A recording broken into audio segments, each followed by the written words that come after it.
I actually led off our network's coverage of the president's arrival in Beijing yesterday.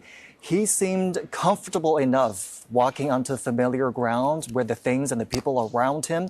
Of course, both you and I are keeping close tabs on what's going to happen today in those discussions and face-to-face meetings between the Chinese president and President Vladimir Putin. And the reasons asked, I think one of them, and this is not empty talk, is the incredibly high level of political mutual trust between the two sides. And literally decades of time and efforts have been poured into nurturing and fostering that level of political mutual trust.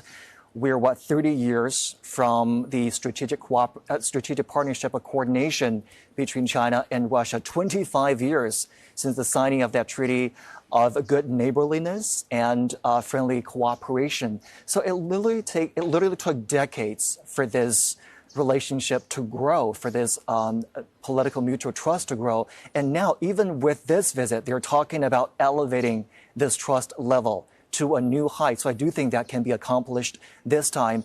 Another reason I think sometimes goes unnoticed, unappreciated, is that China and Russia have fostered an exemplary model of major country relations. And what that benefits is way more than just China and Russia, the two countries at stake here. It benefits the entire world with a stable China-Russia relationship. Bear with me here, because what they do is that they understand their major responsibilities. They are both permanent members of the UN Security Council. They're constantly on the lookout for the greater good of the greater community. They're on the lookout for the good of fellow developing countries. They watch out for the collective good of the global South. That is why they've been advocating, for example, global governance reform, to give a better and a bigger voice to developing countries, to amplify their voice so that they will enjoy equitable opportunities. They will have access to equitable opportunities and resources. There are lots of expectations and speculations about what's going to happen, what's going to be achieved. And by the way, up to 40 documents are set to be signed. So what do you personally expect from this day? You know, it's a two-day whirlwind of a trip for the Russian president. And the main part is today when he will be meeting with his Chinese counterpart.